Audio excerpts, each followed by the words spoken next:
Hello guys, welcome back to TechDose, and in this video we will look at Bitwise ORs of Subarrays, which is from Leetcode number 898. Good problem to solve. After having solved this is Leetcode number 2419 and 2411, which will give you a lot of idea into bit manipulation regarding OR and Bitwise AND operators. Let's now read the problem statement. Given an integer array ARR, return the number of distinct bitwise ORs of all the non-empty subarrays of ARR. The bitwise OR of a subarray is the bitwise OR of each integer in the subarray.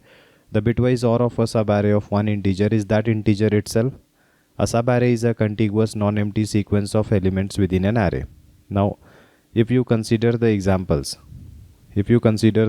number 1, in this case I just have one subarray, and in this case your bitwise OR operation will only return a single value 0. And so the count of unique values is 1, and that is why the answer is 1. In the second example, you have 1, 1, 2. So how many subarrays are starting with the first index? 1, 1, 1 and 1, 1, 2. So you get, with 1 you will get bitwise OR as 1. With 1 OR with 1 you will only get 1. And 1 OR with 1 or with 2 you will get 3. Okay, so these are all the possible OR values that you get. The first index being the start point, then you can take the second point being the start point and see how many you get. So you will get 1 and 3 only, and if you take the last one as the start point, then you will only get 2, right?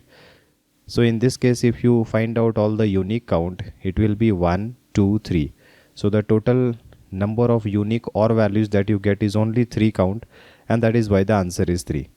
Similarly, you can calculate for the fourth one and you will get 6 as a count. Now, I hope the problem statement is clear. So in this case, since the array length is maximum 5 times 10 to the power of 4, an n square algorithm would not work in this case.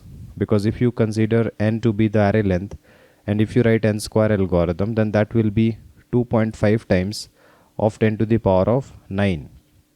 Okay, so if you just consider in terms of 10 to the power of 8, it will be 25 times of 10 to the power of 8, which is beyond your 10 to the power 8 limit, which is a standard for 1 second. So this is sure to give you TLE.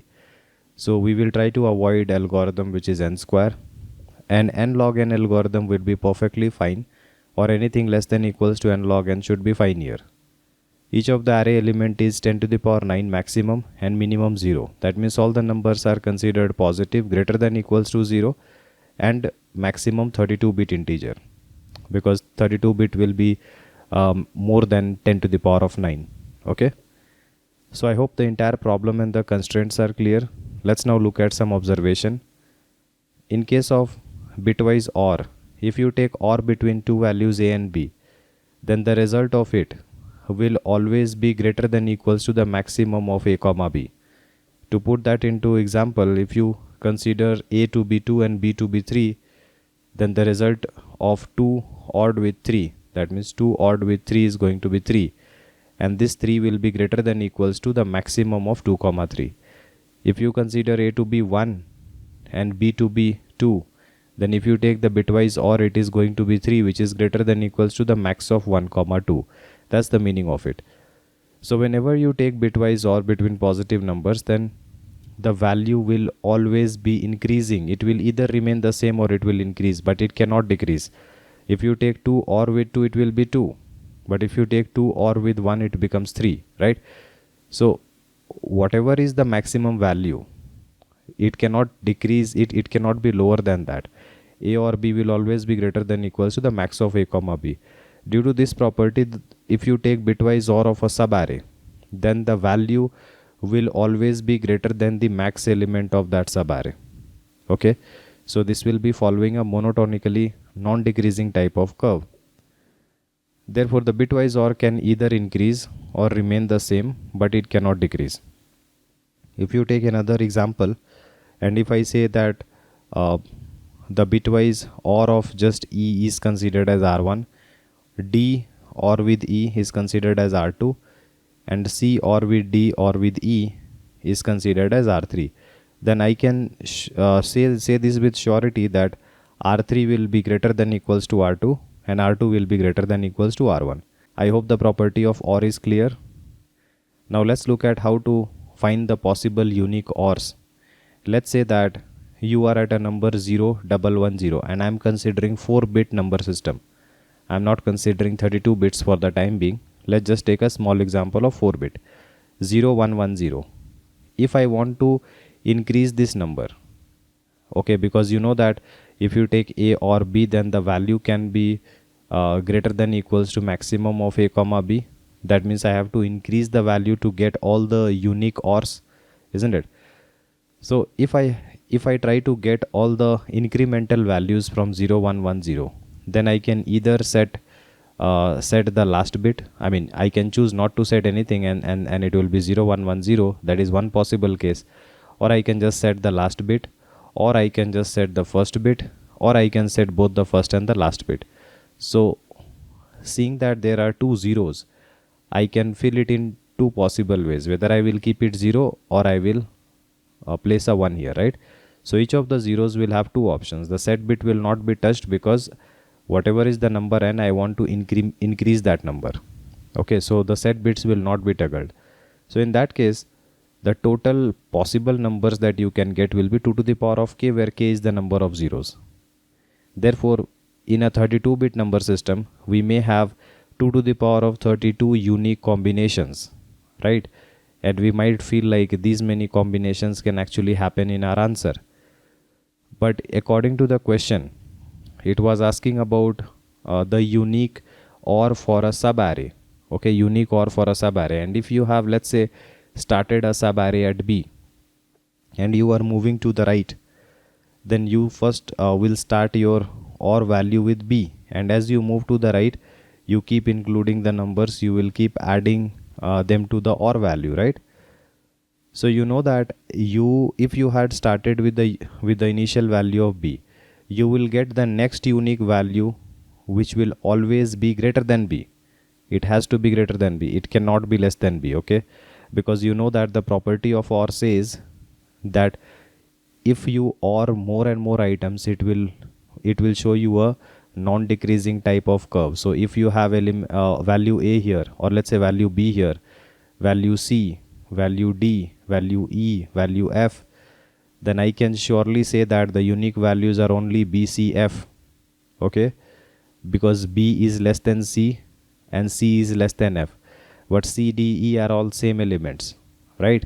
So when I say that I will be starting a subarray at any point and move to the right hand side or left hand side, whichever direction I want, if I move to the right hand side, then I will incrementally have to produce the OR values, because if I include more and more positive numbers, the OR value can only increase or remain the same. So I have to increase the number to get the unique number, right? That is condition number 1. So if you have to increase the number all the time, then let's see how to do it. If you had started with a B value of, let's say, 0110 in a 4-bit number system, if you have to increase the value, then let's assume that I will be setting this bit. Okay, you have set this bit, you went to a new unique value, let's say C, and again to get the next unique value you will have to increase this value. So you cannot increase a value by making 1 to 0, right? That I will not be doing, because ORing does not make 1 as 0. Even though you might want to do it, but you cannot do it, because OR operation will never allow you to unset a set bit. This operation is not performed in OR. So you have to look at a 0 and make it 1. Okay, so you will only get 3 unique numbers starting at B if you had started toggling with the first 0. Let's start toggling with the left hand side 0. Okay, so if you make this one as 1, then the next time you get a C, you have to toggle the least significant unset bit, which is 0, right? So in either of the case, in whatever way you do it, it does not matter. The order do not matter, but the count of unique item in each of the path will exactly be equals to the total number of zeros that you have in the initial number. It cannot exceed this value, okay, which is the k value. So our assumption of 2 to the power k is incorrect according to the problem statement. It would have been correct if I was not incrementally producing the result. That means if I was not producing the unique ORs, then maybe we could have had 2 to the power k combinations, but in this case we will not have more than k possible combinations. You can take another example. You can start with this 0010, and let's say that I will set this bit and make it 1, and let's say I go to a new unique number C. I will set this bit, and let's say I reach to D, and I will set the last one and I reach to E. So there will be exactly 4 unique numbers that I get. The order do not matter, because anyway it is asking about the unique ORs, right? So I hope you have understood what we are trying to do here. Now let's understand the goal of the problem. In the given goal, it was mentioned to count the number of distinct bitwise OR of all the non-empty subarrays of the given array. So if you have a given array, let's say 2154, then what all subarrays can you produce? The subarrays ending at 0, the subarrays ending at 1, the subarrays ending at 2, which will be 5, 1, 5 and 2, 1, 5. The subarrays ending at 3, which will be 3, 2, 3, 1, 2, 3, 0, 1, 2, 3, right? These are all possible subarrays, and you know it is order of n square, right? So the subarrays ending at I equals to 0, I equals to 1, I equals to 2, I equals to 3 constitute the total number of subarrays if you add them together, right? Therefore, if we can find the distinct bitwise OR ending at each index, then we can get the total distinct ORs of all the positive subarrays. What do I mean by that? I mean to say that if you consider this subarray ending at 0, how many subarrays are there? Only one subarray, so you will take 2 as the possible OR values, possible distinct OR values. The subarray ending at this index 1, 1 and 2, 1. So what are the possible OR values? 1, and if you take 2 ORed with 1, it will be 3. Same goes for this 5. For 5, if you have, you can just have 5. If you OR 5 with 1, it will still be 5. And if you OR 5 with 1 with 2, then it will become 7. So these are the only 2 unique values that you can get, which are ending at 2 or ending at 2. Then ORs ending at 3. ORs ending at 3 will start with 4, because you can just have 4. And if you OR 5 with 4, you will have 5 as well. And if you OR 1, 5, 4, you will still have 5. If you OR 2, 1, 5, 4, then you will get 7. Okay. Now out of all the ORs ending at each of the index, if you just find all the unique elements out of it, then the unique elements are 1, 2, 3, 1, 2, 3, 5, 7, 5, 7, 4. These are the only unique elements, and the unique count is 6, and therefore the result should be 6 here. So this problem boils down to calculating all possible distinct bitwise OR ending at each of the index. If you have found them, then you can put all of these into a set or set like structure, and you can count the size of the set to get the total count of all the unique OR values, right? So I hope the goal is clear. So in order to do this, the first thing would be to understand how to find all possible distinct OR values ending at a given index in optimal time complexity. So let's look at it. We will see counting unique ORs ending at a given index I. Let's say that the ORs ending at C is already known, and these are the R1 value, which is C itself, R2 value, which is B or C, and R3 value, which is A or B or C. And let's assume that I have the values 2, 3, 3 for them. Okay.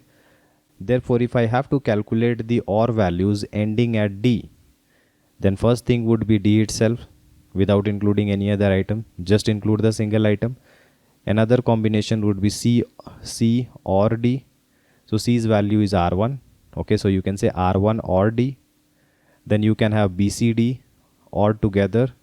So BC or is already R2. So you can say R2 or D. Then you can say R3 or D similarly, right? So in this case, if you see R2 and R3 are the same values. So if R2 and R3 are same, you know D and D are same. So they will be giving you the exact same values. And since I am just interested in the unique OR values, therefore it does not make sense for me to OR the same value with the same elements, right? So it is better that we do deduplication at this stage itself. And how do you perform deduplication? If you had saved all these items into a set like structure, then you will be removing the repetition of the items, right? So take the unique items, that means the unique ORs ending at, let's say, the previous index, use all of them and OR them with the next item, which is D. Okay, and then you get all the unique combinations again. So if R1 R2 are the unique ORs ending at C, then D, R1 or D, which is this one, and R2 or D are the only possible ORs ending at D. R3 will not be considered because R3 R2 were same, 3 and 3, right? Now in this case, when I say these are the three values, they may or may not be unique. Let's see an example. If you consider D to be 2, okay, then this is one value, okay, this is one value for the OR ending at D, 2. And if your R1 R2 were 2 comma 3, then you take 2 OR with 2, you get 2. You get 3 OR with 2 and you will get 3. So if you see this, the unique elements are only 2 comma 3, okay, ending at D. If the D value was 3, then you will find that 3 is one of the value in the OR ending at D, and you can have this R1 ORed with this D, 2 or 3 is 3, and you will have 3 or 3 will also be 3, so all the values are 3, so unique OR is only one item, which is 3, right? So when I say D, R1 or D, R2 or D, they may or may not all be unique, right? So this is how we will extend. That means if I know the count of all possible unique ORs at the previous index, then I can calculate the all possible unique ORs at the next index, ending at the next index, right? Once you know this, we have to repeat this for all the indices one by one, isn't it? Now let's count the unique ORs ending at each of the index. So let's say if the given array has 4 elements here, then I know that I will have to count the unique ORs ending at each of the index. So for the first index, it will always be 2 because there is nothing to the left of it. When you go to the second index, then the unique OR will be that item itself, and then we will be ORing it with all the possible unique ORs which ended at the previous index, which is only 2. So 1 or 2 will be 3, isn't it? Then we will be going to 5. So all the unique ORs ending at index 2 will contain 5, which I can say that I will just include this item 2. Then OR it with all the possible unique ORs ending at the previous index. So 5 or 1 will be 5. So since I don't want to repeat it, so I will not be writing it again. It is a set. And 5 ORed with 3 will give me 7. Okay. Now I move forward, and in this case, I will be including 4 first of all, and then OR it with all the previous index unique OR values. So 4 ORed with 5 will be 5, 4 ORed with 7 will be 7, and that's it. Now if we want to count all possible unique OR values of the subarrays, then you just put all these items into a set and count the unique items. So you will have 2 1 3, 2 1 3, 5 7 4, 5 7 4. So the total count is 6, and that is why the answer is 6 in this case, right? So this is what we will be trying to do. So let's see a dry run. In the dry run, I will be starting with an index 0, and I will be taking 3 sets. OR ending here, that means at the current index, OR ending at the previous index, which will be storing all the unique ORs ending at the previous index, and all possible OR will be storing the overall unique OR values, right? So let's see how to solve this problem. In this case, when you see an item, then you will be including this in the OR ending here.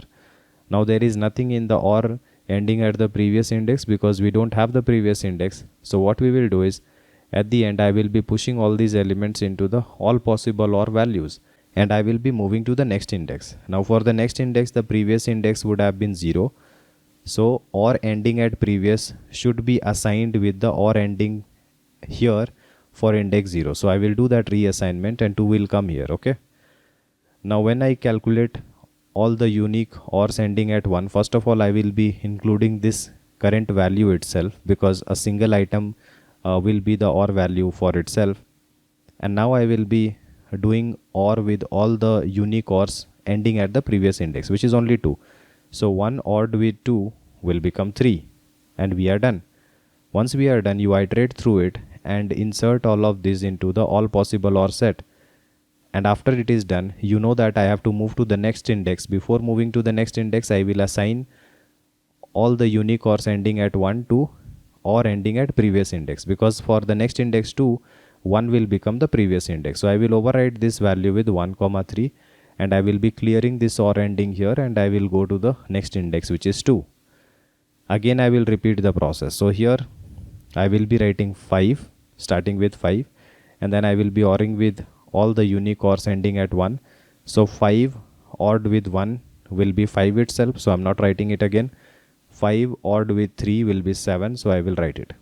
Okay, once we are done, we will be inserting 5 and 7 into the set all possible OR, and I will be reassigning OR ending at prev with OR ending here, which is 5 comma 7, and I will be clearing it and moving to the next index. Okay, once we are here, then again we will repeat the same process. First you include 4 and then OR with all the previous index values. So you OR it with 5, 4 ORed with 5 will be 5, 4 ORed with 7 will be 7. Once you are done, insert all these elements into the all possible OR. So 4 hasn't come, so 4 can be included, 5 is already present, 7 is already present, so it will not get inserted. And then you reassign the previous with the current 4, 5, 7. You clear it and you go to the next index, and we are done. Once we are done, the all possible OR contains all the unique OR values for each of the subarrays in the given array. So the size of it will give you the count, and the size is 6, and that is why 6 is the answer. Okay. Now since all the numbers here are 32-bit number, right? And we know that in the explanation we had seen that incremental values have to convert a 0 to 1. So if you have 32 bits maximum, then all the bits can be zeros. And so if you have to incrementally produce the numbers, then you cannot do it in more than 32 steps. 32 steps is the maximum that you can take. That means the chain length cannot be more than 32. Therefore, at any given step, your OR ending here or OR ending at prev will always be having a size which is less than equals to 32. Okay. And so all possible OR will have a size which is maximum n times of 32. It will be less than equals to this. All possible OR. Okay. Therefore, the space complexity will be you can say n log m, where m is the maximum item and the number of bits in the maximum item will be log of m base 2, right? So I will say n log m, and since you know that m's maximum value is 10 to the power 9 according to constraint, so I can say log of 10 to the power 9 is less than equals to 32. So 32 times n or order of n, whatever you answer. And the time complexity for this will be the same, which is order of n log m, or you can just convert it to order of n because of the mentioned constraints, right? So even though I have to use two iterators, there will be the first iterator I and there will be another iterator j, which will be iterating for all the items in the OR ending at prev. But since we know that this size will always be less than equals to 32, which is log of m, therefore we have written 32 times n in complexity as well and not n square, right? So I hope everything is clear. Let's now look at the code. If you are someone who is looking to prepare for top product based company within a limited time of just 3 months, then we have brought for you both the DSA and the system design live interview training program. The most important feature of this program is you get a filtered and condensed structured curriculum, in-depth discussion of all the topics, and my guarantee of your understanding, one-on-one guidance with me, and live weekend classes. To know more about the training, you can WhatsApp us on this given number. In this code, we are given the array, and I have defined the 3 sets as I had said, and I will be iterating for all the endpoints where I is each of the endpoint. And initially I will be clearing all the OR ending here, and OR ending here will contain the current item. Okay, and then I will be iterating for all the previous index OR values, and I will try to take all the unique items into OR ending here. After this, all possible OR will get inserted with all the items that we had calculated in the OR ending here, and the OR ending at prev will be reassigned to OR ending here, and then we will continue the process in a loop. Once we are done, then all possible OR will contain all the unique ORs for each of the possible subarrays in the given array, and the size of it will give me the count of all the distinct bitwise OR for all possible subarrays. I hope this entire solution is clear. If you still have any doubt, then feel free to comment below and I'll try to help you as soon as possible. See you guys in the next video. Thank you.